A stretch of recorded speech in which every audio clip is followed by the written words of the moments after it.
This is 6.4 Exponential Growth and Decay, focused on compound interest. But before we get to compound interest, I have a couple more examples about exponential growth and decay functions.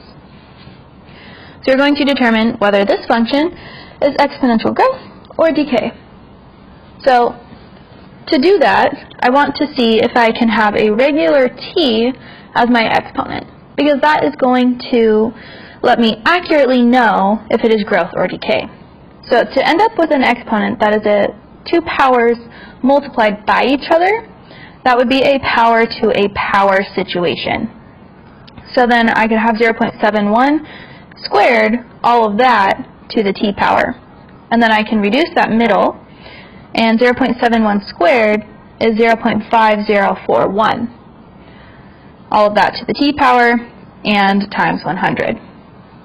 So this is going to be exponential decay because this part that is raised to the t is less than 1.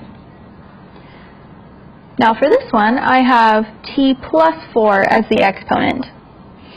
To end up with exponents added, they have to be the same base and multiplied. I can reduce 3.4 to the 4th to 133.6, and then I have 3.4 to the t power. Now this is going to be growth because what is raised to the t power is greater than 1. Now compound interest. Compound interest is the interest earned on the principal and previous interest. Principal means the initial amount. This is the formula we have for finding compound interest. Y equals p, where p is the initial amount or principal, times 1 plus r over n, where r is my interest rate, n is the number of times interest is compounded per year, and then all of that is raised to the n times t, where t represents time measured in years. So if I had compound interest compounded monthly, n would be 12. If it is compounded annually, n would be 1.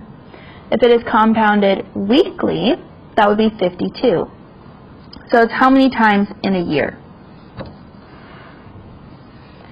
So let's say you deposit $100 in a savings account that earns 4% annual interest compounded monthly. Write a function that represents the balance after t years. So I'm going to use my function. I know what p, r, and n are based on what is given. Plug those into my equation. I can simplify this part, and I have 0.003, and then raise all of that to the 12t power. So this is what my equation would be. Now if I wanted to know what is it after 5 years, that means t would be 5.